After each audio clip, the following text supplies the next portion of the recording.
6 دن سے فلسطین اور غزہ بدترین بمباری کی لپیٹ میں ہے، اور یہ یہودی خبیث ترین جو قوم ہے دنیا کی، جتنا انتہائی مظالم ڈھا رہے ہیں مسلمانوں پہ، اور کسی کے جو مسلم حکمران ہیں صرف یہ باتوں سے ہی اس کی مدد کرنے کی کوشش کر رہے ہیں، جبکہ ان کو پتہ ہے کہ وہ ایسے باز ہی نہیں آئے گا، اس کے لیے جہاد اور اپنی فوجیں بھیجی جائیں، پھر جا کے یہ مسئلہ حل ہوگا، ورنہ وہ کئی سالوں سے ان پہ مظالم ڈھا رہا ہے اور وہ باز بھی نہیں آ رہا، کیونکہ اس کے پیچھے امریکہ بھی کھڑا ہوا ہے۔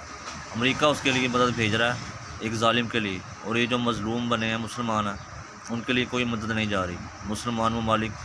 صرف امداد اور باتوں کی حد تک ہی آ گیا۔ اللہ ہمیں خالد بن ولید، سلطان عبدالحمید جیسے حکمران دے، بادشاہ دے، تاکہ یہ جو مظالم مسلمانوں پہ ہو رہے ہیں پوری دنیا میں، اس سے چھٹکارا ہو اور مسلمان جہاد کریں، اور یہ سارے جو یہودی ہیں ان کو نیست و نابود کریں۔ اللہ سے دعا کی جا سکتی ہے۔